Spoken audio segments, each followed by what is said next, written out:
Hello everybody and welcome to another live stream. You are with this week Josh, Aaron, and we have a lot of ground to cover. If you are new to the channel, welcome, and if you are returning, it's nice to see you again.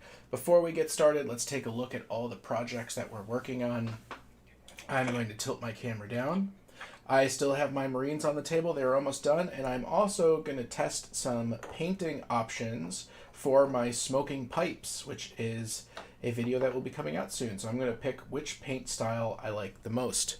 Aaron, what do you got? I am going to unbox and put together the Venom from Marvel Crisis Protocol that I got from the Adepticon swag bag. Swag box. But you're not going to paint it. Well, I'm not going to airbrush it here while we're on the channel. Unless the internet really wants to hear my compressor. I don't. And I'm the internet. Hello, internet. Nice shirt you got there, buddy. Where'd you get that? I think you gave it to me. I did give it to you.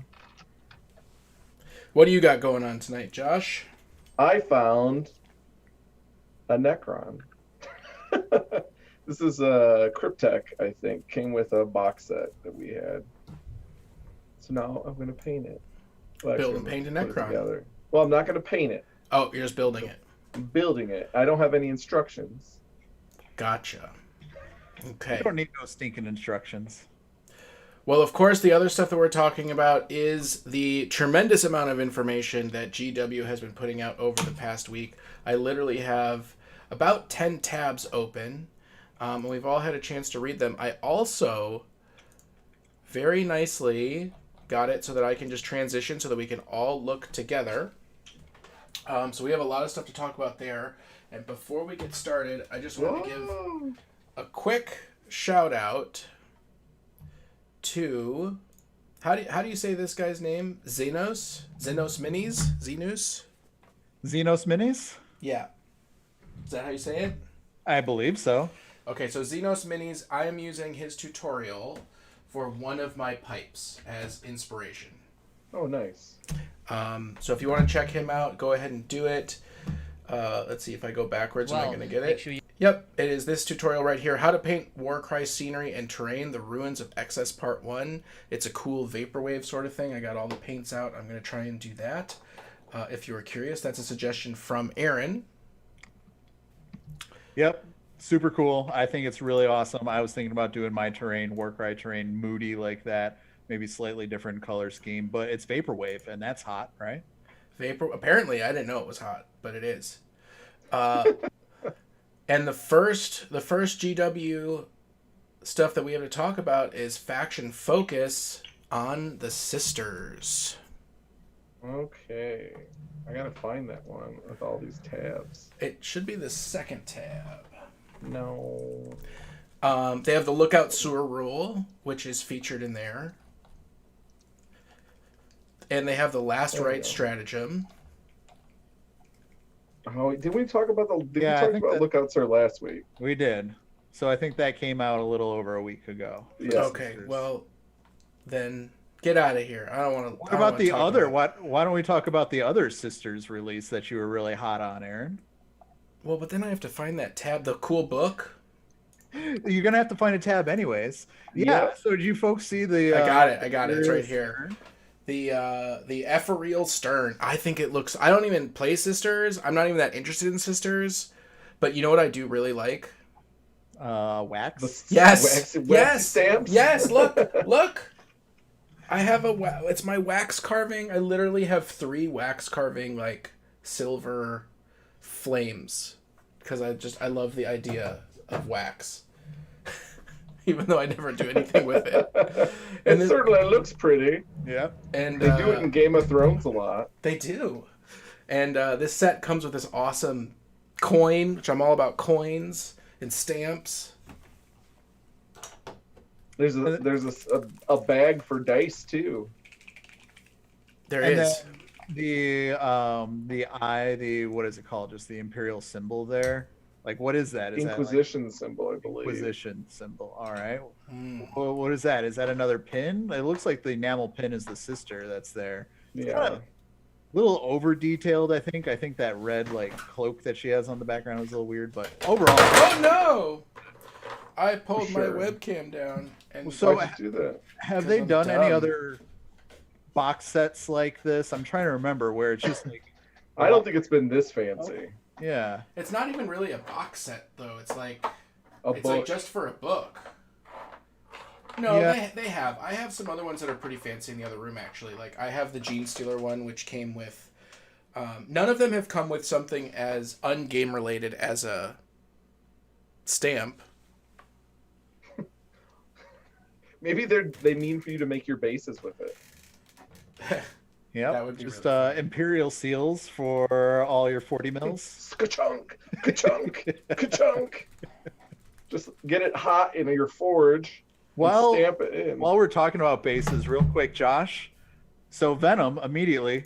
Why are there 2 bases? You Oh, always get 'cause you get to- multiple bases. You get to Yeah. pick which theme you want. Do you want it on a street or do you want it on a sidewalk? They're very different. Are they though? Because Yeah. they look like they're on the street, and one just starts to go up a sidewalk. Yeah. Well, see, this one is what you get with the single models, and there's another base that comes on here. You actually get 4, and for the bigger ones, you get always a random 2, and they can be very different or they can be similar. Okay. But Real quick. So the only customizable thing in Marvel Crisis Protocol is the slight difference in the base. Mm-hmm. Okay. Just on the same page. But I got instructions, whereas you don't. that's true.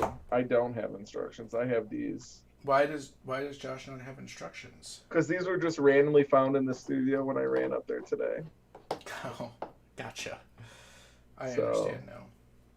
Yeah, this should be interesting. I know there's a Reddit thing. Oh, Yeah, by I the was way, gonna guys, say. there's a Reddit thread that has all of the PDFs. So Yes, that has all the instructional Yep. PDFs for GW.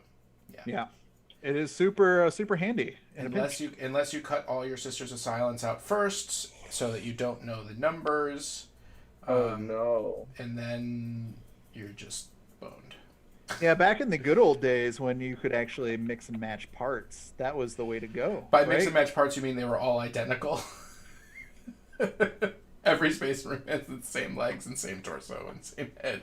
But to that point, isn't that the same right now? Because everything is a custom sculpt, so it is all the exact same because there's less conversions going on now? If by taking the definition of same and turning it into some weird, trippy alternate universe the same, sure. When I say the same, I mean actually the same. not unsame, by not so different that they're the same. Well, how's that Sisters army going? That's, Still about it. that's Josh. That's all That's Josh. Oh, that was all you, Josh? Yeah, my sister's army is mostly painted. I just Okay. got to finish my tank. Look at how many bases I have though. I have more Marvel Crisis Protocol. It's a lot of bases. I got more. Look at that. They give you lots of bases. I'm gonna base my 40k models on these. You should. It looks like it's about what is that? Maybe it's 40. It's a little For bit 40, bigger than 40. yeah. 40. They look- They have 40s, 50s, 30s, I think, and then maybe 60s. I don't know. Well, It is a hair lip larger than a GW 40 mil base. Yeah. so illegal. Sure. It's Well, illegal. it doesn't say GW on the bottom, so it's illegal in any GW shop, right? Illegal. Is that true? Or is that... It depends on who runs it, I guess. Some people are hardcore. I mean, it would be kind of funny to go to a Magic tournament with Pokemon cards, like just 2 Pokemon cards in your deck. That's be like, completely different. no. These are just No. these are just my proxies. That's completely different. Is it? Yeah, it's a completely different game set altogether. We're talking about the little plastic Paintable base, model. yeah, things stand on. Like the most inconsequential part of a model, unless you start talking about line of sight rules for new terrain features. So speaking of line of sight rules for new terrain Oh features, god. should we jump over to the Tyranid page? Do you Yeah, really let's want do to? that. Yeah, let's do it. Internet, you know, Get ready. yeah, let's talk about this. Tell us what you think about this, really, because Well, I let's have, read it. Let me read it first. yeah, Let me read it first. I'm so, just preparing the internet. dense cover. First of all, okay, this is the Tyranid terrain faction feature. Mm-hmm. And it's on warhammercommunity.com, if you don't know what that is. And so we are getting previews of all the rules, and this is a new terrain rule. And it says, if this terrain feature is at least 3 inches in height, then subtract 1 from the hit roll when resolving an attack with a ranged weapon unless you can draw straight lines. 1 millimeter in thickness to every part of at least one model's base or hull in a target unit from a single point of the attacking model's base or hull without any of those lines passing over or through any part of any terrain feature with this trait. That was sentence 1. That was one sentence. That was sentence 1. And you know what? I only had to use one of the commas to breathe. I had 3 breathing opportunities, but I only needed one of them. It goes on to say, models that are on or within an area terrain feature with this terrain do not suffer this penalty if only terrain feature these lines pass over or through is the terrain feature that the attacking model is on or within. Models within 3 inches of an obstacle terrain feature, hint, hint, there's a new terrain feature called obstacles, are also exempt from this rule, blah, blah, blah, blah, blah. I think I perfectly understand this rule. I'm not that upset about it. But what do you think? So I think it's a wall of text that could be summed up by saying -1 to hit if this terrain is between 2 objects. And as long as you can draw a line of sight from base to base. Yeah, I mean, my interpretation of what it says is that first of all, let's just back up a second. Okay. Because you and I had a conversation at the beginning of this saying, well, like, so any terrain feature that's above 3 inches is going to have this feature. And I don't think that's true. I believe that in that's a specific one. Right. So at the beginning of the game, you are going to define what terrain is and what rules it has. And so long as there a terrain feature is at least 3 inches in height, you may assign it this role of dense cover. So it's not actually, you can assign it and as this, but if it's not 3 inches, then it doesn't have a special effect. Right. I don't know why they have to add the 3-inch thing. That seems superfluous. Well, I think you have to have some sort of minimum. Well, I don't think so because it's a game, and we should be able to have some sort of concept of like. I mean, if you're agreeing with your opponent on it, it doesn't matter how tall it is. If you guys agree. I guess first of all, we don't know how the terrain is going to be assigned. It might be agree as in you get to pick, then I get to pick, then you get to pick, and therefore we agree. And I think they're just trying to prevent somebody from taking a single little pebble that they drop on the table and being like, that's an impassable, unscalable, deep, heavy cover defense, you know what I mean, like thing. Like they want the terrain to have some. If somebody does that to me, I'm not playing a game with them. Well, so that's solved already. So what I can kind of see, because, all right, so the one thing that I am super looking forward to in 9th edition that wasn't there in 8th edition is having fun terrain rules. I love the idea of being able to have terrain that actually has some sort of value in the game other than sitting there and kind of looking pretty and everyone's sitting behind, line of sight blocking terrain. But when it comes to rules like this, I don't feel it's fun. I don't think it adds any value, and I don't think the way that it's written actually makes it thematic either. I mean, I agree with you that the way that it's written is like overly precise and overly complicated, and it's really hard for me to justify it. What I do know, like, I do feel like I understand what the rule is doing, and I feel like I understand what it's combating. And I believe what it's combating is the ability for large units, both in terms of model size or in model count, being able to get some shenanigans with cover when you can clearly see one model hanging out, right? It's like the old thing of, well, I'm just going to have one model whose one toe is in the cover, and now the whole thing is an area terrain. And so what they're saying is, like, we want some realism to be with this. So if we're going to check from each model's base to the other unit, and if that model cannot see a single other model 100%, then there's a penalty to them. If they can see at least one model, then there is no penalty. So let me ask you one question on that. So I agree, right? Mm-hmm. Is that fun and is that faster? I don't think it's going to actually be as slow as you think it's going to be. Because I think what's going to happen is that you're going to have a blob of guys like these paints right here that you guys can't see, and then there's going to be a piece of terrain, and it's just going to be a line drawn, you know, between the edge, a model on the edge of the enemy and a model on the edge of yours, and whatever models are on the left or right of this line are going to get a penalty or not. I don't think it's going to be that complicated to actually figure out. So let me ask you a question. Why would they do this instead of just making an area terrain specific rule? Like every terrain piece could be area with a border on it, and then they just assign it, and then you don't have to worry about it. If your models are in that area. I can't think of a way that they would be able to get a model to model specific cover rule without people having to count and look at model to model. So even if it's area, even if you say this is area terrain, you still have to look at each individual model and check whether they're within the range of the terrain. Well, that's very easy. If you can literally look and see, is that model on the terrain or not? Is it in that border, the defined border for the area terrain? Why don't we first see if we agree on what the terrain rule means? Okay. Let's just see if we can agree there, because this is complicated. Yeah. I think that it means that if you have a piece of terrain and you designate that terrain dense, that terrain can only be designated dense if it's over 3 inches tall in 1 point. Can we agree on that?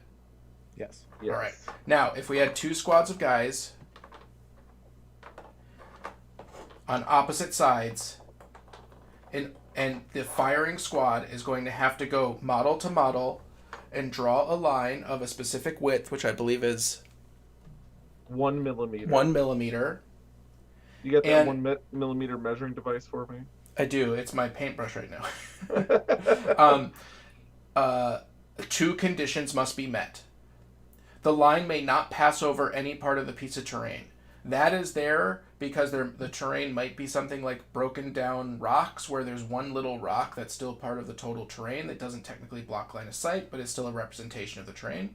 And 2, that when you physically look at it, that no part of the enemy, no base of the enemy model or models is covered by the terrain itself. And then you will divide your shooting pool into those models that have a penalty and those models that do not have a penalty.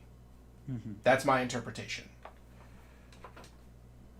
I mean, it seems right. I don't disagree with you. I do feel that if they're trying to speed up the game, or even I understand the point of kind of the realism there. You can actually see one guy in that squad way off to the side, so you should be able to shoot him clearly. You can't see the other guys as well, so you have a penalty to those guys. If you're trying to, it's overcomplicating a rule that is essentially already there, saying is if this unit's behind cover, it's just -1 to hit. Boom, move on. Yeah. I agree with you 100%. 100%. But until you get into the situations that people take advantage of, where there's where either you're never able to get cover on a giant blob of guys, just because there's too many there's just like GW points out, I can see one guy through the crack of this one window, therefore your entire squad gets no cover. That's a problem. That's an unrealistic, unfun problem, particularly if you're a horde player. And vice versa, where people find ways to take advantage of terrain by having 1 or 2 or a portion of the models, towing in or completely covered and shouldn't be able to shoot at all, but one model is out exposed and fires their gun, and now everybody gets to fire their gun. Because whether or not those rules were created because the rule was simpler, I think we've all been in that situation and looked at it and felt like, man, that just doesn't make sense. So I think they're trying to find a balance between this realistic actual line of sight, but not making simplified overarching rules that can cause an entire squad to not get cover or get cover in a circumstance that doesn't make sense.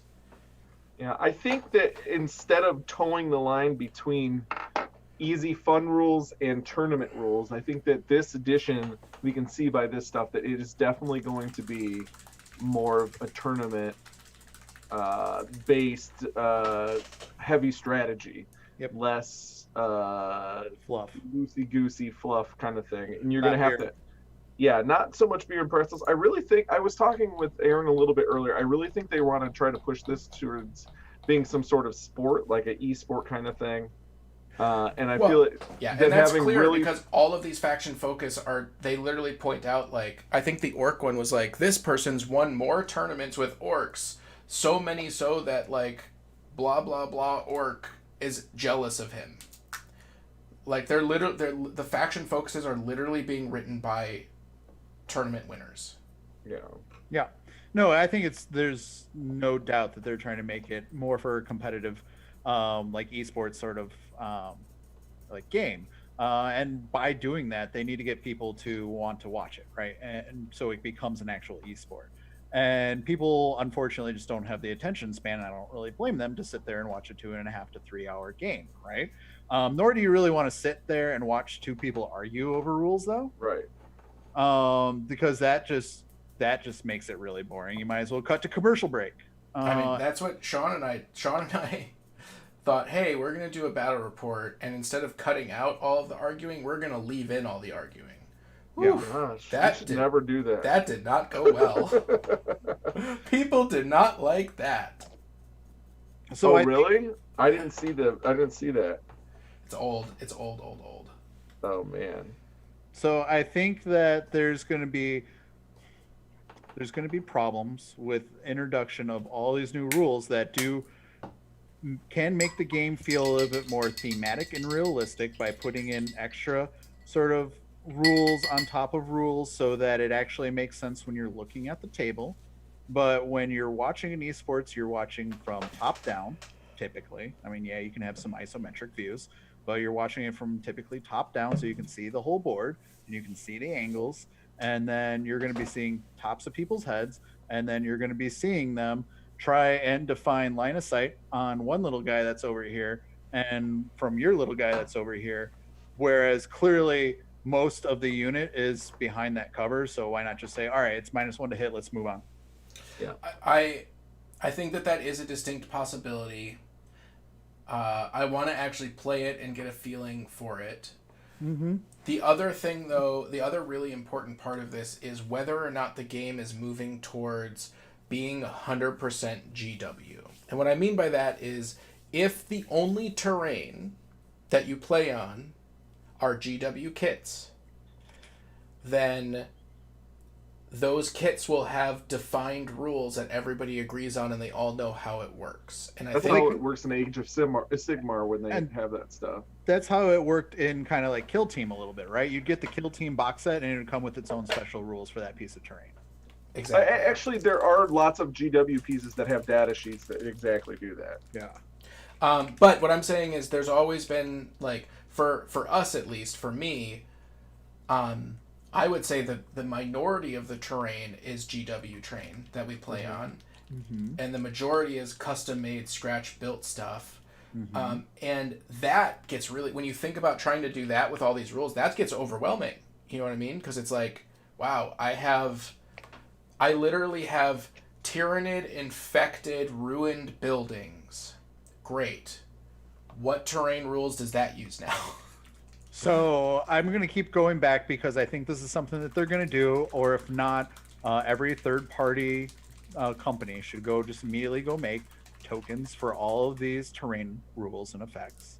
And then you put all your tokens into a bag, and for each piece of terrain, you pull out 4.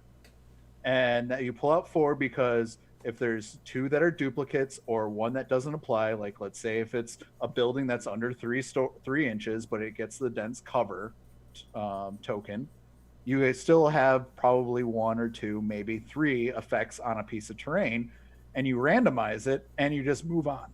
You don't have to agree. You can be person by person. I hate that idea. Why? Well, Age of Because Sigmar basically does that now. There's actually like some people that have made dice randomizers for the Age of Sigmar terrain, and they just roll a dice, and it has 6 sides or 6 types of terrain. Yeah, it but those becomes are that more type. but those are more magical properties and not physical properties. I don't want to pull dense cover for a tree and I don't want to pull ruins for a statue. Well, wouldn't a tree kind of also represent maybe a forest, which would be exactly dense? No, not at all. I don't agree at all with that. No. I do not want I do not want to have some Like random a single tree?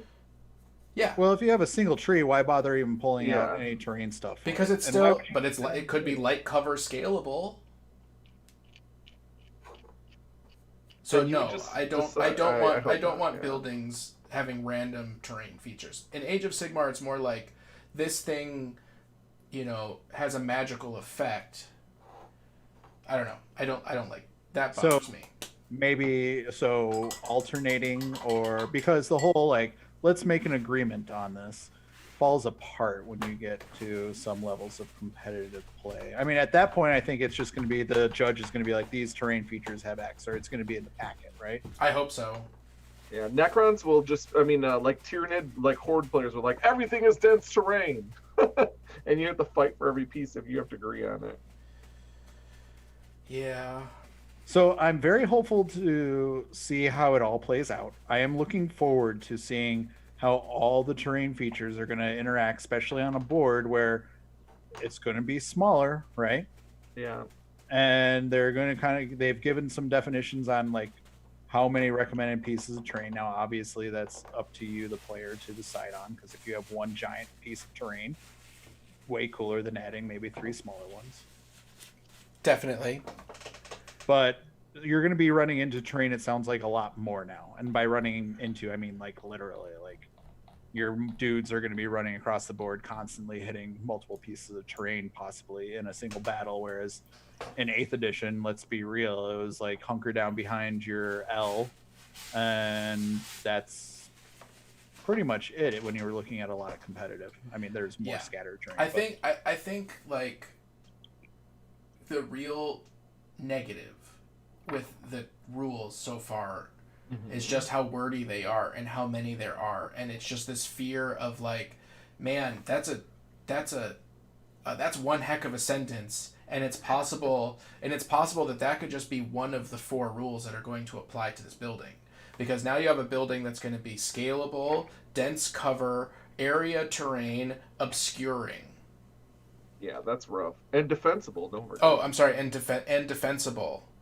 Right? And it's going to be surrounded, and it's a cool, like, it's a military bunker, and it's half blown up, and it's really cool. So on the battlefield, you know what I want around that? I want tank traps and barbed wire. So now it's surrounded by obstacles. Yeah, I hear you. So real quick side note, I'm sorry, I have to interrupt here. Marvel Crisis Protocol putting together stuff. So on this instruction, there is not a number. There's no number for the model parts, right? Yeah. But on the sprue, there's numbers. Why? Well, if you look, there's not a whole lot of parts, though. No, but I'm looking at these arms, and I'm wanting to make sure I have the right bicep on the right side. You don't. You don't. You just don't. Sorry. GW terrain. How about that? Oh, let me just tell you, Marvel Crisis Protocol, the models, putting them together is the worst thing. And the original kits were beastly, and they've been getting progressively better. The new ones that I put together for the Black Order, they fit together like butter. I was so impressed. Remember, Aaron, how much I complained about that? Oh, they're nightmare kits.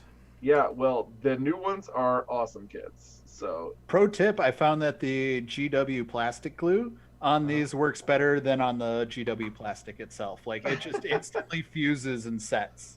That's awesome. On here. Yeah. Well, let's jump to the next big topic. Okay, reinforcements. Oh my gosh.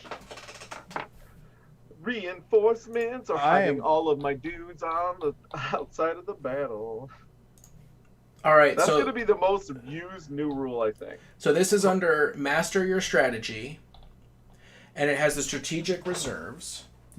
And what it says is that any model may utilize strategic reserves. And the way that you do that is you determine the combined power rating of all models placed into strategic reserve. Power rating. And then you spend CP at the beginning of the game to place those into strategic reserve. Furthermore, any model that already has a strategic reserve rule ignores all of the rest of the rules that we are going to describe. They ignore all of the rules, so they can deep strike turn 1. I mean, obviously we don't have the codex, but I will read it verbatim. It is worth pointing out at this stage that if your units have abilities that enable them to set up somewhere other than the battlefield, such as Teleportarium Chamber for the teleport strike ability of Terminators, or when using the Cult Ambush ability of Genestealer Cults, the Strategica rules don't apply to them, full stop, period, end of sentence. I mean, that makes sense. The blips, yeah. They come That's in just both pretty ways. powerful if I can just come right into combat with you. But that's not until after turn 3, right? Because it's progressive. No, if it ignores all the rules. Right, that's what I'm saying, it ignores ignores all the rules. The models. I thought we were talking about just strategic reserves in general. So the strategic reserves. So first of all, what do you think about it cost defining strategic reserves by CP? It's definitely interesting. Now, is it per unit, or is that can you just pack It's in collective. Collective. You Yeah. add all of it. But I'm sorry, power levels? power levels? Is the way this game should have been. A granular point system sucks. I've Yeah. always been a power level person. Well, sure, because then you can have it fully kitted out. Yep. And the fewest Well, number of points. But that it gives you the ability and flexibility to respond to lists. So I love that. Yeah, well, when we get a sideboard, that would be nice. Exactly. But if the game is going to be point based, why would you all of a sudden throw in power level? Because it's easier than saying how many points a model could cost. That's why they still have it in the game. There's lots of stuff that still pointed back to power level, even though you use point system. Right, and how many erratas or updates in chapter approved were there to power levels over in all of 8th edition? A few, actually, not too many. Not many. Mostly Forge World stuff. Sure. And I remember in the first, like I was telling her, I think in the first 6 months of the game, that there was one that was at least considerable. I think changing from indexes to codexes, I think that was probably it. But nonetheless, why they update points? They don't update power level. The game is centered around building a 2,000 point list. Even for their recommendation for sizes of games, I'm sure they're going to have it's it in power level actually. But there's points too. Or I know, there but it's is. in the actual chart is in power level, and then there's a sub paragraph that says, by the way, just as a reminder, 100 power level is roughly 2,000 points. Oh, I missed that blurb right there. But okay, that's good to know. But I don't know. Maybe they'll make a focus more on power level. Personally, I prefer power level as well. Sames. And I prefer it mostly because it takes so much work out of building the list. It's like, here's my Devastators. They cost 10 points. They're WYSIWYG. 2 have missile launchers. 1 has a heavy bolter. 1 has nothing but this magic bird that lets somebody else shoot twice. Great.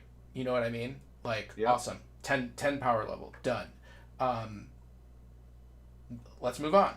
You know? Like, that's way easier than being like, well, I have to take the pistol off of this one sergeant because I need 2 points. You know what I mean? Right. I do. Now, when you guys, because you guys play power level, I only, I think, played 2 games that were power level. Do you feel that forces you into more of WYSIWYG and what you see is what you get on the model itself? No, Well- the other way is true. If you're paying points, WYSIWYG's even more important. I mean, it is, but I feel like when you're just kind of playing a game, you can say like a single model, oh, it has X, Y, and Z. No, I think Non-competitive, I actually completely disagree with you there. I Yeah. think that when you're playing with points, WYSIWYG is more important. Yeah, because, I do too. Because if the difference between a Primaris Marine with the assault shotgun, or I'm sorry, a scout with the shotgun is 3 points versus a scout with the pistols, and the guy's like, hey, I got all these guys that are all pistols modeled, but they're actually all carrying shotguns, like, that's when it gets confusing. But if you know that it doesn't matter which gun that they're holding, they're always the same points, you know that there's never any points shenanigans going on. Yeah. No, there's no point shenanigans. It's just remembering what they. I think in general WYSIWYG should be required. That's my opinion. Unless you're playing a friendly game, I just as a side note, whether it's points or power level, it should be WYSIWYG. That's my opinion. I do agree, 100%. I think so as well. It is always annoying when you do want to rip off that bolt pistol to put on a plasma pistol or vice versa when you're trying to skimp on points. But as a modeler and a converter, that's why I have like 4 Death Guard lords. Right. I mean, I do think that there's a limit where it's like, well, if GW doesn't actually manufacture a model, or if you're talking about sidearms, I'm not as specific about it. But if you're talking about the difference between a dev squad holding grav cannons and versus holding heavy bolters, yeah, that's a big deal. Because if you look at a heavy bolter and go, oh, I'm going to drive my tank up over there and squish them, and then the guy's like, oh yeah, remember they're holding grav guns? Oh, right. So could you see them actually maybe, they mentioned points a little bit. They're talking about, scaling back the number of points in a game. Do you think maybe they will just try and push more to power level? No. No? I think they want to, but I don't think anybody will let them. Well, I with the new tournament focus, I think that tournament people are way more into granular points. Sure. They like to squeeze every little bit of efficacy out of a list, and I believe that power level kind of cheats them out of that. Yeah, I mean, I think power level overall makes it easier to make good lists. Sure. Because you can just take the coolest thing, and the coolest thing is usually the best thing. So why not reduce the points, or in this case, the number of power level points that you can use in a game, but use power level so you can take all the coolest stuff, but you just don't have to worry about taking as much. Does that make sense? Yeah, I think that GW should just double down. I think they should go with power level, and they should do tournament support, and they should say you either play with our rules and we give you support, or you don't, and we don't, and move on. Because honestly, the biggest problem with GW games is building lists, knowing your points, and making sure that everybody has the correct things in relationship to their points. That is the hardest thing for tournaments to manage. That's why you have to turn in your lists 2 weeks early. Now, imagine if we was just power level, that would take 2 seconds to review that. Yeah, absolutely. True. Absolutely. Now, all right, look it. He's done, guys. I finished my hobbying. Dear Lord. No, What'd you say Crypt Dear Tech. Lord for? Because I'm not even finished with this Venom, but I've been paying more attention and not really building here. Because I probably put like 6 pieces. There's the other half of the strategic reserves, which we didn't talk about. So that is in Battle Round 1. So here's the other thing. They start granularly defining table edges. So they have the enemy's table edge and whatnot, and your table edge versus deployment zone. So if Battlefield edge. So if you've played Age of Sigmar, you know where this is going, and that is that particular missions are going to have multiple definitions for an edge as to the last 6 inches of the table edge closest to your enemy is considered their battlefield edge, right? So it could wrap around the sides, as opposed to just the edge of their deployment zone. So that's going to have some big deal in terms of where reserves can come in that we're going to see. I know that for sure. It says Battle Round 1, no strategic reserves. Battle Round 2, set up wholly within 6 inches of any battlefield edge, not enemy battlefield edge or enemy deployment zone. Battle Round 3 plus, set up wholly within 6 inches of any battlefield edge, not an enemy battlefield edge, cannot be set up within 9 inches of enemy models. Strategic reserve units cannot make a normal move, advance, or fall back, and they always count as having moved. Any strategic reserve not set up on the battlefield by the end of the battle counts as destroyed. And then lastly, they said if something comes in on your own battlefield edge, it may come in close combat and ignore the 9-inch rule. So just be aware that if you get all the way, if you take over complete board control, but you got a bunch of your squishy units right next to the other person's edge and they have reserves coming in, they will be able to come in and pounce on you immediately. Free charge. Yeah. I love it. Here's why I love it. 1, Josh, as you said, Flamers, super cool. Flamers. Yeah. As a Death Guard player, got the Flamers. Also, Death Guard has no movement shenanigans. Now, any model I have in my army has movement shenanigans. Yep. 3 Plague Burst crawlers coming in off the edge. Hot as can be. You're going to see bolters be amazing in this edition, especially like hurricane bolters and things like that, when you can just jump them right in. Yep. Especially if you can do some reroll shenanigans. But Flamer is going to be awesome. People, the Imperial Guard, will be going to putting on all their heavy Flamer turrets and their Flamer fronts and stuff like that on everybody. It's going to be awesome. Well, the other thing that GW pointed out in this edition, and I think it's in the Orc supplement, that I had not thought of before, is because they removed command points from list construction, meaning that command points are fixed based on the size game that you're playing. It allows you to take whatever type of list you want, as opposed to trying to crank out as many command points as possible. And that opens up a lot more units that you can bring, where you couldn't do it before. So if you needed to get 12 command points to make your army function, then you had to take a lot of detachments with smaller units in it. You couldn't spend 500 points to get one really cool thing, because you wouldn't have enough command points at the end. And now there's going to be a lot more flexibility in list construction, because you don't have to tailor your list to maximize command points. Yeah, but people didn't take soup always to maximize command points. No, I didn't say soup. I didn't say soup. Okay. I'm not talking about soup. I'm just saying, if you want 12 command points and you have to take 3 patrol detachments, and that means that you have to take 9 troops or whatever it is. Yeah. Now we don't know the other detachment types that they have. We've only seen the one. But we know that detachments has no relationship to the number of command points that you get.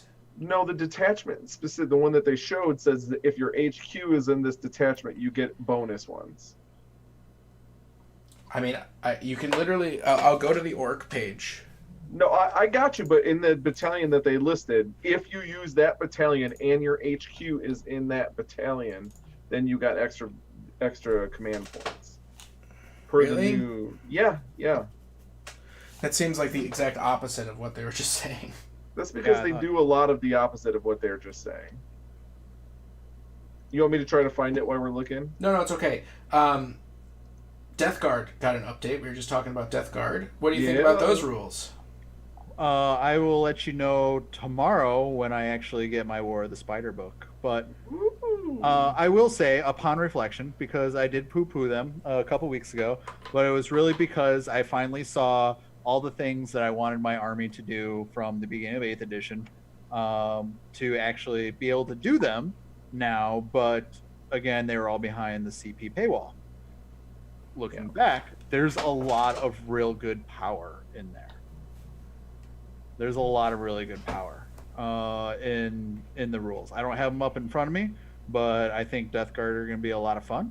I still feel like... I like the smelly rule. Did you see the smelly rule? Which one was that one? So they have a new faction focus that's Death Guard. And they have a revolting stench. Enemy units that charge this turn and are within 7 inches of this model at the start of the fight phase are struck by a stench so foul that they falter, losing their impetus. Such a unit does not get to fight first in the fight phase, but can be chosen like any other unit who did not charge. Yeah, that's kind of like, that's the ability on the Foul Blight spawn. Right. He has the countercharge ability thing going on there, which just makes it so that whoever's charging doesn't get to fight first. The other amazing one is for 1 CP Cloud of Flies. Use this stratagem during your movement phase. Select a Death Guard infantry unit. Until the start of your next movement phase, enemy models can only shoot this unit if it's the closest visible target.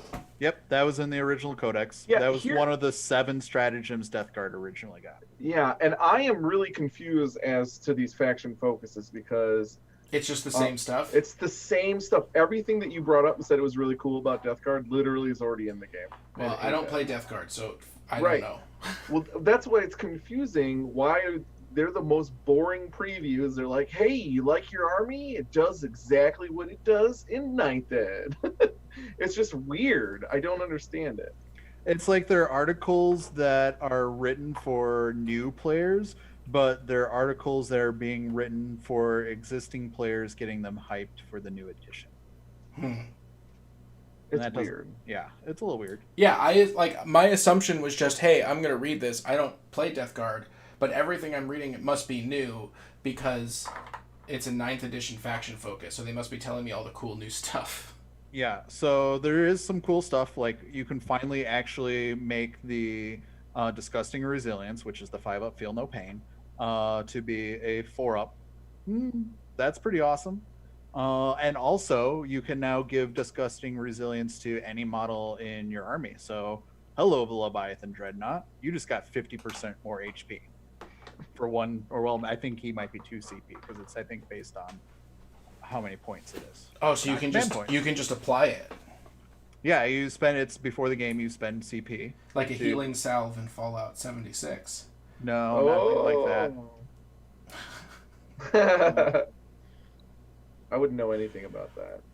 So there's some real power, and one of the biggest things that was really disappointing out of Psychic Awakening, the War of the Spider, was that Death Guard didn't get any more movement shenanigans. They didn't get any movement shenanigans. That's the biggest problem with Death Guard. They just have nothing. They are supposed to be slow and moving across the board, but when everything else has movement shenanigans, doesn't matter how tough you are, you're just going to get outplayed. And even though you're supposed to be able to camp and sit on objectives, you can't because everything's going to get there before you. So there's nothing new there. But now I can put stuff in reserves. And again, I can be bringing in Plague Marines from the side of the board and start wrecking stuff with a bunch of Plague Burst or the mortars. Or bring in a bunch of dudes with the flails and choppy knives and axes. And not have to... And the Flamers. Because Death Guard has plenty of good sludgy Flamers. I don't know anybody who has a giant Death Guard army, though. Josh, you have a giant Death Guard army. I know. My army's bigger than your army. I don't think that that's true at all. The real question is, are you going to paint another, what was it, 100 Poxbringers? Poxwalkers? Yeah. In a weekend? Yeah, probably not. I don't need to. Not unless they get really good, which I have zero faith that that's going to happen. Now they can pop up from the ground, which is kind of cool, like as if they were coming out of a graveyard or mass grave. I mean, there are some little shenanigans with them. If we could get a bonus to charge with them and they pop up 9 away, we might be talking then. That might be something. But if they still have to make a 9-inch charge after they pop out, that's a tough sell for me. We'll see. Yeah. I'm excited about Death Guard because they were so hyped up and then they were not good. There was pockets of really good, but it pretty much was always take 3 Plague Burst Crawlers or 9. Take some Demon Princes and then soup them with Tzeentch, and you got an ultra powerful Chaos list. Yeah, they never did anything except for the crazy 9 Plague Burst Crawlers or whatnot. So Dom Houston was doing good all throughout the entire 8th. Yeah, there was the Death Star for Terminators, and then there was the Plague Burst Crawlers events. That was the 2 blips they had. The blips. So I finished the Venom. I will say that his sculpt is fun. The heroic size kind of scale. What scale is this? It's 35 millimeter. No, it's smaller than 35 millimeter. Yeah, I think it's like the same. It's supposed to be heroic size, just like GW, heroic 28 or something like that. Yeah. Okay. My chair just let out on me. Uh-oh. So, really quickly, what do you think about the new Inquisitor? Crya Jaxus, the new HQ option. I know that Aaron has some very specific thoughts about her. Him, whatever. Now this just might be, I don't know the lore, but why does the Inquisitor look like an elf? And he has an elf gun. Which Josh explained this, and I think I did read somewhere before that this Inquisitor likes to take alien tech and use it against them. Yeah. So my question is, doesn't that make him a heretic? Exactly. Why isn't he murdered immediately? Some of them are heretic inquisitors. It's a common thing. I will tell you, there's even an old Space Marine chapter that were called the Relictors that used to go and find chaos artifacts and would use it against chaos, and then they became heretics. So, yeah, poor guys. Well, I don't care about any of that. I know you hate fluff. But I do really, really like that he has like a baby dragon monster. Yeah, why? When have we ever seen a pet like that? I like it. A 40k model. I mean, there's the cherub. And then the armor looks like it was just ripped off of a Stormcast Eternal. There's nothing sci-fi about it until you look at his left arm, and then you're like, oh, he's got a pipe coming out, and he's got a power fist on that arm. Cool. You look at his legs and like the chest plate, it's a Stormcast. Paint it gold, and you got another whatever Stormcast dude. I don't like anything except the pet. I'm just gonna cut the pet off and put it on somebody else. or just buy the pet separate. I do. Oh, I can't find the other picture. 1 second. Let me find it. I do really like the model. With the guy standing on like the circle thing, of where is it? Circle thing. It's like the little. It's like floating squares. Oh yeah. Which I one know are what you you're talking talking about. It's down at the bottom of that somewhere. I don't have it up in front of me, but I remember exactly what. Got it. I got it. Here it is. I really like that model with the two swords behind the back. I don't like the crazy face of the sister. No, I don't like that crazy face either. Crazy face. Yeah, her hair's like going up and straight up in the air. I mean, her whole position is looking like she's coming straight down, right? She's got the cape up, going up in the back, which I do think is super cool. Yeah, the cape is super cool. Yeah, that you saw a cape flapping upwards behind someone. That's unique, super cool. Her face, though, not digging it. Maybe she probably comes with a head. Just do a head swap. You've still got an awesome model. The dude with the little checkerboard underneath his feet. I love how it's arced. There's just a lot more 3D elements there. Not huge on his little like braided ponytail thing going on there. He also kind of feels like he looks a little elfish too. Do these poses look a little static to you, other than the sister? Well, yeah, the other two, they're just standing very much in place. Yeah. Mm-hmm. But, I mean, not all poses can be crazy dynamic. I think they're dynamic in other ways. For character models, they should be dynamic. Well, they're dynamic in other ways. The one has a crazy pet coming off of it. The other one has, like, the awesome checkerboard that's kind of scooping underneath it, making it look like he's floating on this checkerboard thing going on. Does he have any like relationships to like Harlequins? Is he also using that? Yeah, that's definitely a Harlequin. Okay. Yeah, I was going to say, because also his clothes, they have that checkerboard sort of thing going on there too. So are these folks just a bunch of like heretics in disguise? Is that what's going on? They're not. I don't think they're even in disguise. I think they're just. I think they're just heretics showing their heritage. I'm kind of irritated at you guys for just glossing over the only important model in this. Okay, sorry. Which is Cesarus or Shezra, or whatever you want to call him. Hiding down front. Yeah, hiding. He's awesome. Look at that. He's sucking that guy's guts out. The Necron that's coming out in the Psychic Awakening book this week. Yeah. Yeah. How do you feel about the new Necrons having rules spread out now between 3 books? Oh, I love it. It's my favorite thing. 3 books and 2 editions, right? That's... So, is this Psychic Awakening book? It's definitely the last one. They said it's the last one. Yeah, final Psychic Awakening. Right. And it's coming out next week. I think so. Goes on pre-order probably this weekend, I'm guessing. So comes out next week, and then, so is this going to be? This is the last book of 8th edition. It is still an 8th edition book, and it's the last one. And then, what happens supposedly, Josh? What happens then that next weekend? The rumor is July 11th is the drop date For Ninth. for the ninth edition book. You got me saying it.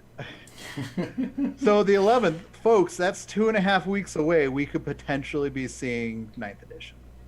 Now, is that theorized as the pre-order date or the actual pre-order date? I don't know. I heard that that's the drop date. But how are you gonna get product? You have to. That means pre-orders would go up 2 weeks before that, because pre-orders are always 2 weeks before. No, they're not always 2 weeks. No, they're not. Oh, really? Nope. Okay. Yeah. The guy that I get all of my stuff from, the shop that I get it from, Saturday pre-order day. That's when you can start ordering stuff. GW closes off pre-orders on Tuesday. And then So you're saying 1 week. Yeah, 1 week. Some are 2 weeks, some are more. But for this, I believe that they are going to be doing the full drop 2 weeks on the 11th. But does that mean that stores are already taking orders and? No. No. It's not 2 weeks yet. Okay. Nope. You might see it real soon though. That's exciting. Yeah. I mean, it's exciting and terrifying at the same time because that box set's a lot of models. You'll still paint them up in a weekend. Yeah, probably. We can race paint them. Oh, my yes, God. let's race paint them. So Josh will be done in a day, and Aaron, you'll be finishing up at the end of 9th edition. Exactly. Just like right now. I know. Yeah, so talk to me about how many of your original box set models that aren't painted yet. Who? You. I'm not sure what you're talking about. I just want a real answer. About my original 8th edition box set models? Yes. What about them? How many are painted completely? You literally can see them all on camera right now if you were live streaming. Really? So that's the last of them, huh? It's the last and all of them. So that means, Aaron, you have to finish these before the 11th. Why? Because don't be that guy. Don't be a scrub. Paint all of your 8th edition models before the next edition drops. Okay, I accept. That's your challenge. Hear that, internet? Aaron accepts. He's going to stay up the next 36 hours straight, do nothing but What do you painting. mean, the next 36 hours straight? I got like 2 weeks. 3 weeks. No, but I'm just going to kick it off right for you. You're just going to start right now. Okay. You're going to go until your body actually collapses on you. Okay. Gotcha. So let me call my boss and just let them know. That's exciting. Well, We got more. We've got the morale phase as well, or We the do. new morale stuff. we do have the morale phase, which I believe is in the Imperial Guard. Imperial Guard. Faction focus, Craft World, Tyranids, Psychic Awakening. Here we go. Morale test. All right, it's up on screen for everybody. Would you like me to read it? Yeah, go for Please it. do. Combat attrition. The process of morale test works the same way as before. ... Morale test equals D6 plus a number of models destroyed this turn. Unmodified roll of 1, always success. No model flees. If a morale test exceeds the leadership, 1 model flees and other models must take a combat attrition test. Combat attrition test. Roll a D6 for each remaining model in the unit. For each one additional model flees. For they mean for a roll of 1. For each roll of 1. Yeah. Subtract 1 from the combat attrition test if a unit is below half strength. So, does that mean that you fail on a 2? You run away on a 2? I don't know. I think it says the subtract 1 from the morale test, right? Not the attrition. Subtract 1 from the combat attrition test. So if you subtract 1, a 2 would become a 1. Yes. And it would run away.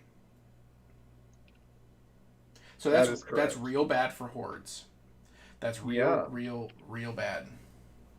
It's real quick too. Yeah, it's more rolls, right? Again, I'm going back and forth on this one, guys, because it makes morale phase feel like maybe a little bit more intense when you're having to roll on, each one of your centurions independently or something, right?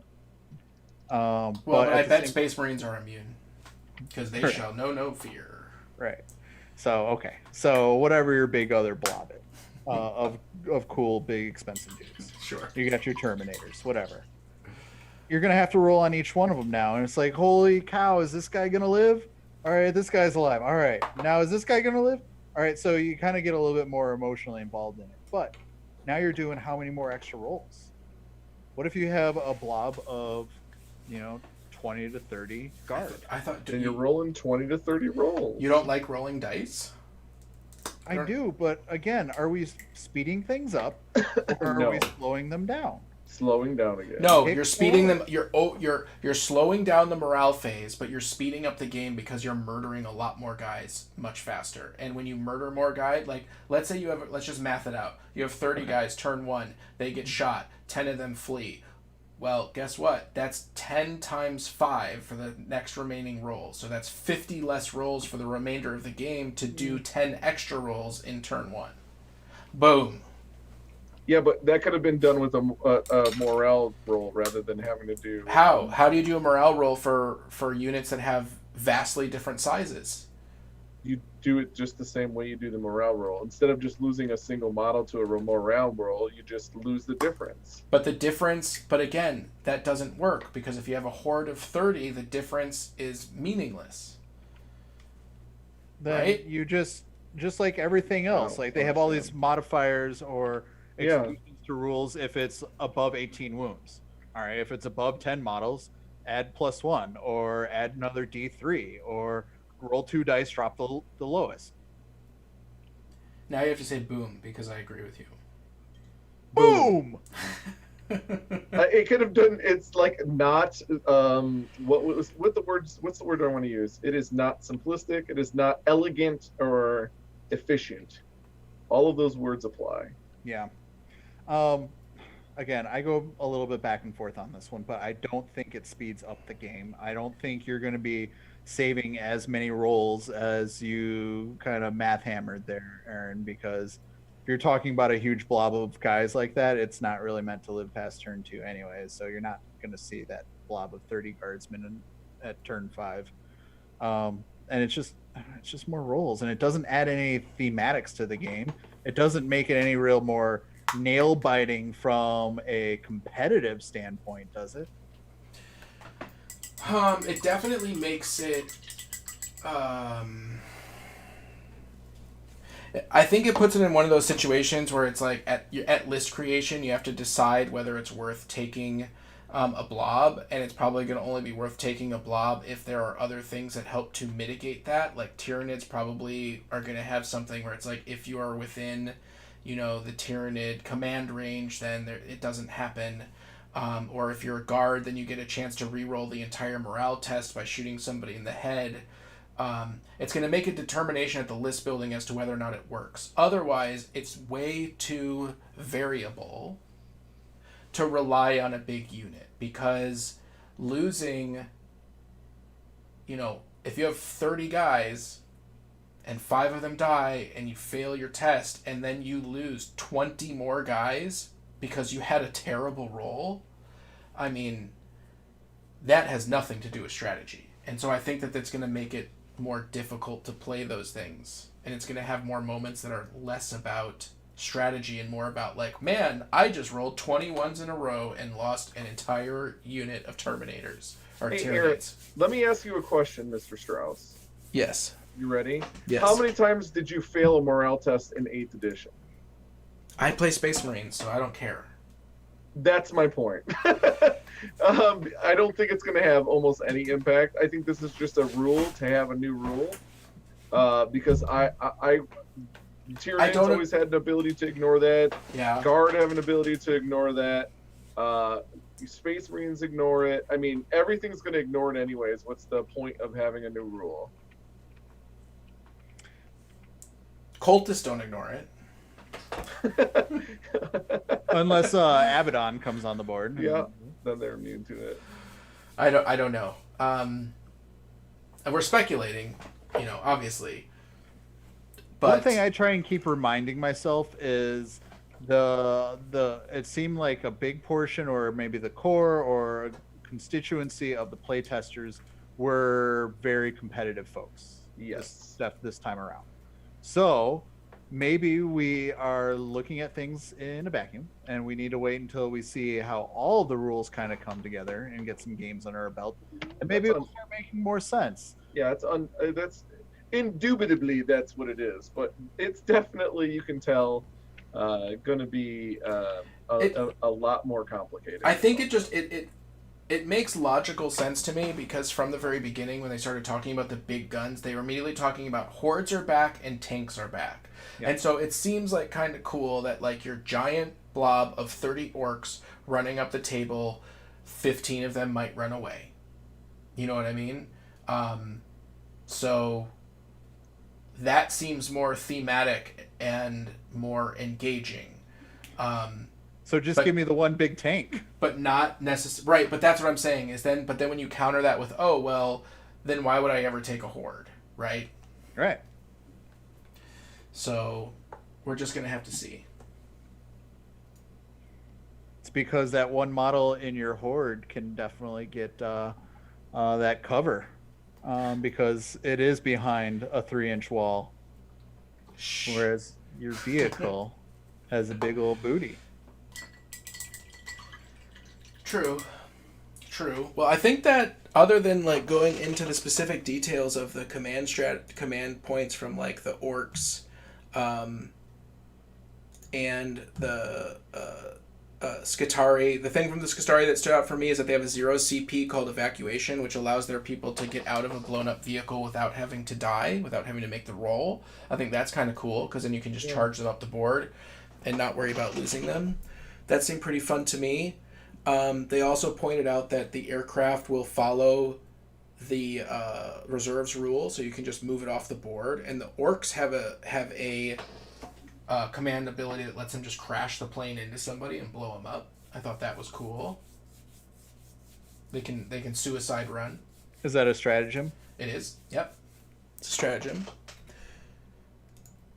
Flying about. Use the stratagem at the end of your movement phase. Select one orc unit from your army that has the flyer battlefield roll. This model is reduced to 0 wounds and automatically crashes and burns. Do not roll. Yeah, that sounds kind of fun. Death Guard had the stratagem where if a vehicle gets destroyed, you get to auto blow it up. I've had some fun shenanigans with that. Yes, yeah. Josh has made me very angry with that rule. You love it. I don't know about that. You love it. I didn't like it because the thing that was blowing up was devastating on its own, and it was like so great to just have that thing dead, and then you're like, oh right. The terrible thing that was killing me horribly that I finally died is going to kill me even more. Yeah, it's totally doable. Totally understandable. I love it. Well, Craft Worlds. Guess what? What? Are they sneaky? Jet bikes. Jet bikes are still important. No, I don't believe you. What a surprise. I think it'd be really funny if they got all these competitive players and then GW was like, hey, you know what? They don't need jet bikes. I think that would have been good. Ooh, whatever I just did. Be good for me. Totally was not a good idea. I need to get this paint off the pipes. Oh. This was a bad idea. Now, are you using my strategy or no? Because you asked me for a strategy, and I don't think you're going to use it, are you? I am using your strategy. I'm using 3 strategies. I have 3 test pipes, and I've been doing the washes on my Space Marines while I let different layers dry. So I have 3 test pipes. One is red and black with a little bit of silver that I'm doing washes on. One is Xandri dust and black that I'm doing washes on, and then one is that one that I shared at the beginning that is the Vaporwave purple. But this Vaporwave is going to take me longer than the stream because it's taking a real long time to dry in between layers, which is not making me excited to What layers are you doing? It's like your base, your wash, and then dry brush up. I did the base and it had to dry, and I did the wash, and the wash is still not dried in all the recesses yet. Oh, okay. So, yeah, once that's done, I'll be moving much quicker. I can't wait to see that. I think those pipes would look pretty cool that way. Tyranids. Yes, sir. What did Tyranids get? Anything new? You know, I got so into the dense cover, I didn't even read the rest of it. I didn't either because I was just like, oh, this is an interesting way to say things. Yeah. Okay, good. I'm glad I'm not the only one. No, there's pretty much nothing to note for Tyranids. Amazing. Psychic Awakening, obviously, we talked about that already. That's pretty much it. I think we covered all the new stuff. Yep. Well, I mean, it's got some interesting stuff. I like how they're putting these new rules out, and then you're like, that's super interesting. I wonder how that's going to work. So there's a lot of interaction that we have that's going to be coming up. So I'm interested to see how everything works out. I'm also very interested to see if I was right about the release date. Because now everybody. Did you guys check out GW's new black metal album? What is? No, what? Oh, yeah. Every day they've been putting out a Blood sample Angels? from the music of Angels, or the Angels of Death. Sorry, it's 31 black metal songs. That's hilarious. And they've been putting them out every day. I've been getting the notifications on YouTube, and I look down and I see it's another song from this album, and I get disappointed because it's not the announcement of 9th. But you don't like black metal? I love death metal. I love sludge. I love stoner metal. I love California rock. I love all sorts of metal. Black metal, no. Get your goddamn organs and pianos out of my metal. Oh. I like symphonic epic power metal. That's my jam. Oh my god. It's the best for role playing. You also enjoy prog rock, don't you? No comment. What's wrong with that? I like the Killers. You know, that's still good stuff. Okay. I feel like all my metal choices are really old. Like I don't know any new metal. I guess I can start my new metal collection with GW. There you go. Get that new metal action going on. NU metal. So Josh, I finished For All Mankind. Oh, you did. We just finished it too. And I have to say, I really liked it. What is this? That is the show that we were talking about last time, where the Russians land on the moon first, Oh, okay. and the ramifications of that. It's Superman Red Sun without the Superman. Yeah. Yes. Josh, what's Superman Red Sun? Superman Red Sun is when a comic book where Superman lands in Russia instead of America and becomes Superman Red Sun. And honestly, as a huge fan of Superman, boom, got him back there. It is one of the better Superman arcs, in my opinion. Yeah, even though it's it's kind of a bizarro world Superman. Okay. That's new to me. I like Batman vs. Predator. And I like Tarzan vs. Predator. I think Tarzan vs. Predator is my favorite comic book crossover of all time. Really? Yeah, it is amazing. Have you read Batman vs. Predator? I seem to recall it like super long time ago. Was it one of those like Dark Horse crossovers? I think so. But Tarzan vs. Predator is just really, really fun. Okay. Tarzan vs. Predator. Oh, right. Now he wanted me to go back to the original purple and dry brush that to make the transition smoother. Are you smoothing it out? Yes. I'm having a lot of problems with my Vallejo liquid copper right now. Oh, really? Yeah. So, are you all familiar with the Vallejo liquid metals? Nope. I have one right here. Look at Yeah. liquid gold. Yeah, I got the liquid gold over here. So, Aaron, are you familiar with these? Only Josh talked about it once. So Yeah. they're really cool gold metals, like true metallic paints. It's weird. They act a little bit more like an ink in some way. Yes. You have to shake them really good, or else they separate really, really quickly. I find. Yeah. Also, they gum up your brush like no other. Those are the ones that are in between an acrylic and a solvent. Yes. Yeah. They're What's neither really- acrylic nor solvent. All right. So what's really cool about them, though, is like especially with the silver. The silver is by far my favorite. The gold is really good, though. You know, you all know a good gold is hard to come by in a true metallic. The silver, however, it's almost like you're painting on the T1000. You just, Really?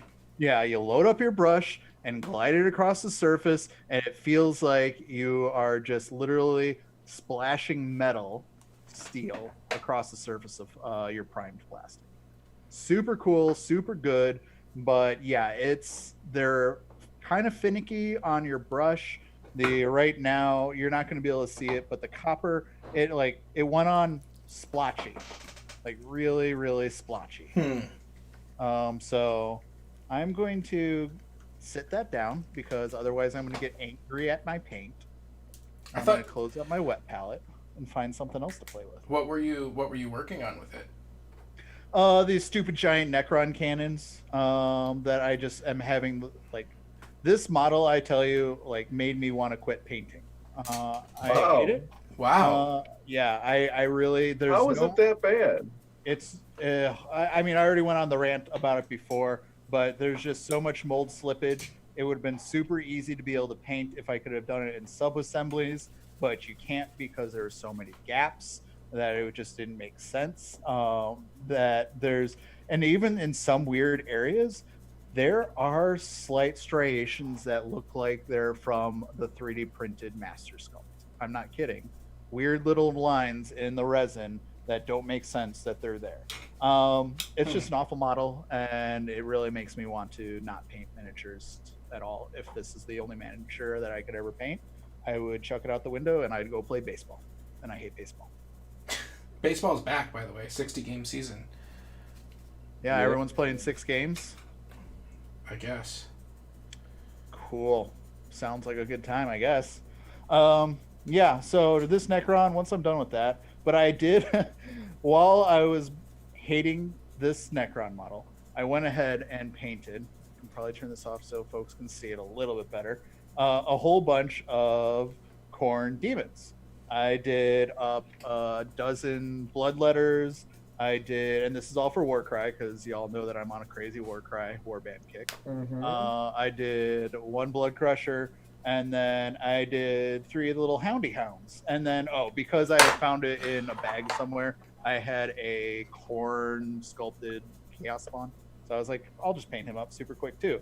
All I did was I just primed red, washed, spritzed on a little yellow in some places. I did a whole bunch of like yellows, whites, and oranges on the base, and then I have sealed it. And now I am going to do some dry brushing on the demons to give it that little black crusty outer texture. Maybe put in a couple little details. And then for the base, I'm just taking the crackle paint, putting in some black ink into it so it's black, putting that all over the base, and then when it crackles, you're going to see the little lava coming through. I wish I could make it big. That's really clever. You can't use water to clean your brush on Vallejo liquid metal. You have to use 99% alcohol. Do not ever let water touch the paint. I did not know the never touching the paint. Yeah, it can't because it's not a water. It's a solvent alcohol immersion with a dispersant in it. So it's like it's really, really, really close to just a regular solvent paint, an oil-based paint. But it's actually. I usually have a bottle of rubbing alcohol on my hobby desk, but because of the Ronas, I haven't been able to find a bottle of rubbing alcohol in 4 months. So I've gotten some mineral spirits. No, minerals. You can use mineral spirits, but I don't think it actually has mineral spirits in it. Vallejo sells the stuff if you go to their website, so you might be able to get that. I might check it out.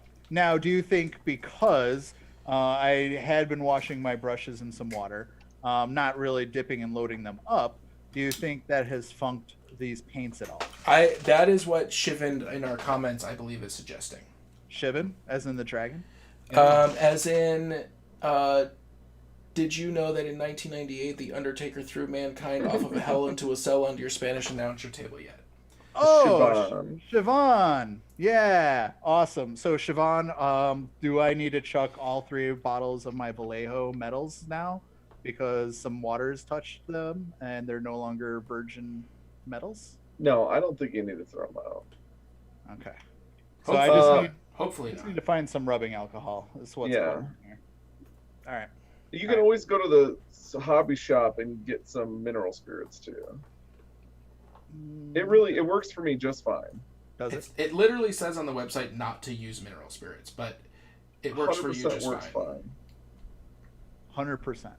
100%. Okay, cool. Well, I'm sure I'll find some. Maybe I'll find someone that has an industrial supply of rubbing alcohol. I have a lot of rubbing alcohol, but you can't have any of it. Whoa! Because it's all going to cleaning packages. Rude. Hey, I'm not even using my... I have not printed a single resin print the entire time because it requires so much alcohol. I'm like, I just cannot justify printing toys and using alcohol right now. So, Aaron, you haven't thought about it right, because first you make the resin model that you want to print, and then you take that rubbing alcohol water and put it in a spray bottle. Yeah. And then spritz your packages with that, and you're recycling rubbing alcohol. But so no.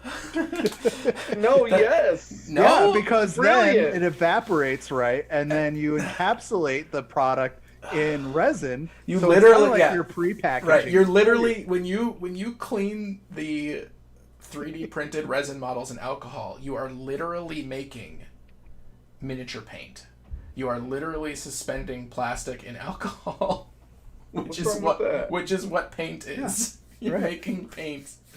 Oh, so you're going to save money and not have to buy GW paint? Right, yes. I could just add some coloring and a little bit of water and... yes, and then I have... I actually only have like half a gallon left. And I had 3 gallons. You are running critically low. I am. Oops. Let's put my paintbrush away. Oh no, all my paintbrush holes are taken. There we go. So, I really like the paint scheme that you recommended. I'm glad. The only problem is that there's not quite enough detail, like enough relief on the old GW Prometheum pipes. Yeah. But it still looks really cool and I really like it. I think I'm going to do it. And you say old. They came out when Kill Team came out. No. No? Wait, Yeah. The original Kill Team or the new Kill Team? The new... Well, the original box set that came out after Shadow War Armageddon. No, did they come out in Shadow War Armageddon? No, the pipes that I have... Pipes are pretty old. Are really, really old. Like, they're that old... Like, they're so old that the plastic was discoloring and I think it had a 1990s date on it. Oh. Because there were new Prometheum. Yeah, I have right? I have the new ones. I have 2 of the new ones, and I have, but the one that I'm painting, this purpley blue thing, is the old one, and the pipe itself looks like a pipe, and it doesn't have as much. Now, Aaron, do you feel that there's enough surface there for the transition? Dude, it's gorgeous. The transition is gorgeous. Is it gorgeous? I'm loving the transition. Yeah, it's great. Now, could you see using this paint scheme and apply it to, let's say, maybe like a Tau Disco Force? I mean, it's almost the paint scheme that I'm doing with my Marines. Like, because my Marines are dark purple on the bottom and they're light purple on the top. If I literally dry brush this guy's head, where's my test model? Here he is. If I dry brush this guy's head and shoulders right now with Sotek green, I literally am doing Vaporwave Marines. Seems like it would be pretty cool. I could see it as an awesome paint scheme for Eldar. All right, I could see Tau definitely getting in on some of that. Dude, this is awesome. This Vapor... Oh my god, I might just dry brush all of my guys blue on the top. Don't. Why? No, just try one. Try one first. I really like it. I'm on my test model. This is my test model. Show me. Show me.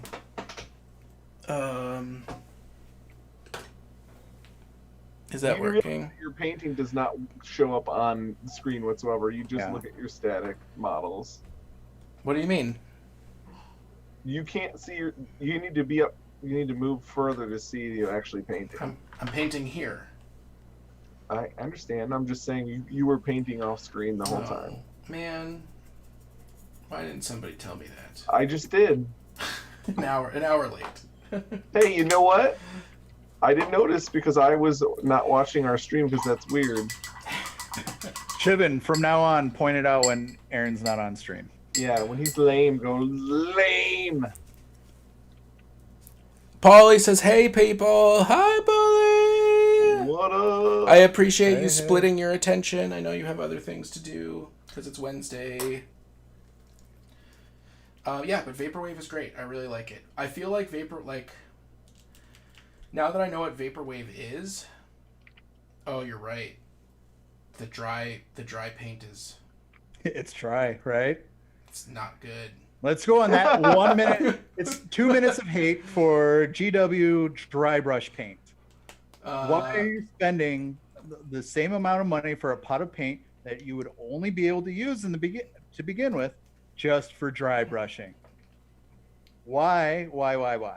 Hey, you know what? Technically, that's just a heavier pigment. Yeah. So it's more value if you just have to add water. That's not how the dry brush paint works. No, it's like I know, it's a weird crunchy. thing now. I guess I could It's a replace. sponge. There's some sand in it and stuff, right? It's like a sponge, yeah. But what color can I replace it with? Is the question. Which paint are you using? What do you need to replace? The Sotek? The Bearhoff Blue Edge. Oh, isn't that so that's just almost like a powdery sky blue, right? Yeah. Yeah. So Lorthan Blue. Yeah, I pulled off Sotek green is the one that I pulled down. That's what you already used. Yeah, so Tech Green is great. So you could probably use boom. I got here Fenrisian gray or rust gray. There's definitely a little bit of blue tint in there. You could take one of those grays and drop in just a little Soten green back in there. Or if you have like a powder blue, one that I think that would work really cool if you have Vallejo. For FY, Vallejo Game Airs, one of my favorite lines. I love a lot of their paints. They're made for airbrush, so they're already kind of basically. Dude, those paints are amazing. Electric blue. It is like the most wizardy. It's coming up a little bit darker here, but this is like a super wizardy, almost kind of plasma-y blue. Super cool. I'm even running low here because I love this one so much. But yeah, just go for like a powder blue. That's all you need. Beautiful. That's all you need. I got it. I got the edge to work. I got it mixed up enough to dry brush with. I would not be able to actually edge with it unless I did some serious work on the bottle right now. But I got it mixed enough that I can dry brush. Good. Now, will you be able to use that dry brush pot enough for all of your pipes if need be? I think so. So why not just take a regular paint? Don't put it on your wet palette. Just put First it of all, on I your don't dry palette. have a wet palette, so Oh, okay. Well, we're What? gonna How have can you that. not have? Yeah, we're gonna get into that conversation a little bit Even later. I use a lot. yeah, because you were given $1. You were $1. given a wet palette. No. No, I Aaron, used to make no them out of excuses. Tupperware. I Yeah. hate Tupperware. Wet I have palettes. mine right here. I hate them. Oh my gosh. I hate them. $1 here. I've had this for like 6 years. It is a perfect wet Yeah. palette. We've all seen Uncle Adam's video, okay, and we all went to middle school. Like, I don't like wet palettes, okay? I don't like them.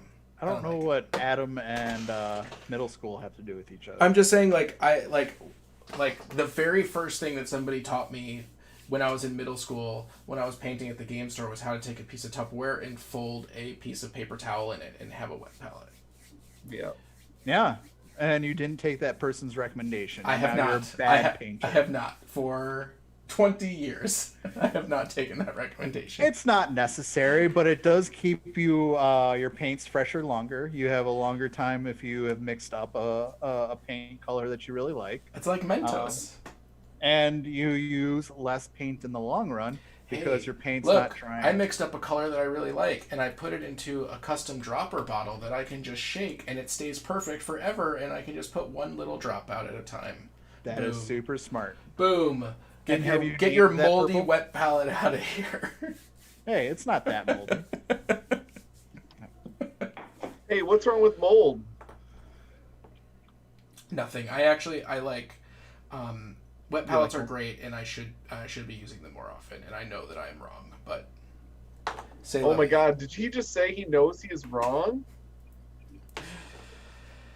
I did. You heard it here, folks. I did. Maybe I'll vaporwave the tanks. That would probably look pretty dope. I'm just going to say you paint anything in the vaporwave. I think it would look pretty cool. I think we should say vaporwave some more. Well, yeah, please do, because I trademarked that. So every time you say it, you owe me 50 cents. Dude, this vaporwaved marine is so cool. Is it? So cool. I'm not painting on camera again. Why not? I think I'm pretty much done for the night. I'm definitely gonna go with the vaporwave pipes, I think, for the smoking pipes. I like it a lot. It's not too bad, except waiting for the base layer to dry, but I'm gonna replace that with airbrush, so that's just gonna get done super quick. And then it's just the wash, which is why do they write these words? Druchii. Druchii? Druchii? Sure. Druchii, yeah. The Dark Eldar. Druchii Violet. Yep. And then it's dry brushing, a couple blues up to the top. And actually, you could cut a step out of his. So he paints his purple and then he dry brushes black on the bottom. You could just spray paint it black and then Xanoth the purple. Oh, totally. And then wash it, and that would be even faster. So I think that's what I'm going to do. Or just get a purple primer. Or, There you go. But But you would still need the use black. Oh, you mean a spray paint. A purple spray paint. Yeah. Yeah. Like Stynal Res, they make, I think, all sorts of different colors for primers. You can always get your good old-fashioned Krylon. They come in. I really don't like the red Army Painter does and black too. one that I did, but I like the dust, the Xandri dust, with, what did I put on it? I put on the Black Templar contrast, and then I wiped it off, and it looks real dirty and gritty. Like, it looks really good. That's awesome. I actually like this one a lot too. Dark Templars. Black Templar is pretty dark. It is, but when you wipe it off, like, I just slathered it on, and then I went back with the paper towel and wiped it off, and it looks like a filthy industrial pipe. Cool. Like, it just looks Cool. like filth. It's great. But the vaporwave is just so cool, and it matches my army. Done. I'm gonna vaporwave the tanks, and I'm gonna vaporwave the pipes. You are, huh? Well, if you vaporwave the tanks, are they going to match the Marines anymore? You can do the base off of your marine Well, color and then just take the it up tank to is- a lot higher blue. The tank is just already, it's pretty much already vaporwave because it's black to light pink on top, and the light pink is way starker. No, it's not Or- really way starker. At the bottom, you do an orange and fade that into the purple and fade that into the blue. No. I'm not going back to the bottom. That's not happening. The only thing I would do is I would add. I'm going to add a little bit of blue to the top of the tank and a little bit of blue to the helmet of each Marine. Then I think that's going to be dope. Dope. Yep. I like it. I can't wait to see it. I can't wait to see the smoky pipes on the I table. won't be able to make fun of you too if they're not purple. If they're vaporwave, then I won't be able to make fun of them anymore. Why? Why would you make fun of them in the wait? What? Because they're Emperor's children. They're not Emperor's children. They're Emperor's children, or they're. Here's blood the real. drinkers. Here's the real question, Aaron. Because I don't even want to talk to Josh right now. He's making fun of me. Whoa!